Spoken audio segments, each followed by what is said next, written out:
Today I'm going to describe a second trimester surgical abortion called dilatation and evacuation, or D&E. A D&E is performed between 13 and 24 weeks of pregnancy. After administering anesthesia, the abortionist uses a weighted speculum, like this one, that opens the vagina widely.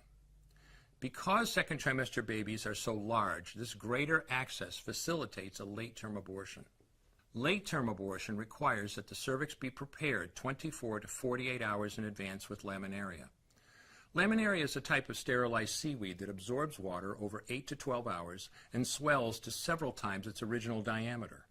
Once removed, metal dilators can be used to further open the cervix as needed. Once the cervix has been stretched open, the suction tube is placed inside.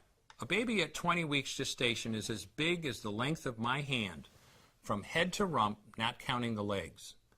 The suction machine is turned on, and pale yellow amniotic fluid surrounding the baby is suctioned out through the catheters. With babies this big, they don't fit through catheters this size. The baby's bones and skull are too strong to be torn apart by suction alone.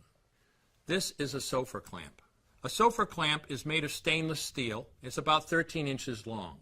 The business end is about 2.5 inches long and 1/2 inch wide, and there are rows of sharp teeth. This is a grasping instrument. When it gets a hold of something, it does not let go.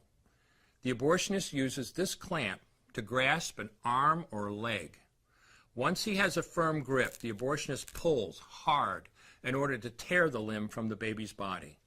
One by one, the rest of the limbs are removed, along with the intestines, the spine, and the heart and lungs.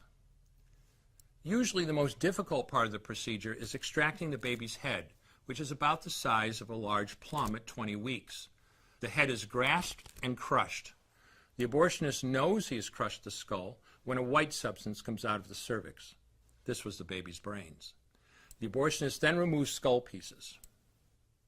He removes the placenta and any leftover parts of the baby with a curette, scraping the lining of the uterus for any remaining tissue. The abortionist then collects the baby parts and reassembles them to make sure that there are 2 arms, 2 legs, and all the pieces. Once all the parts have been accounted for, the abortion is complete.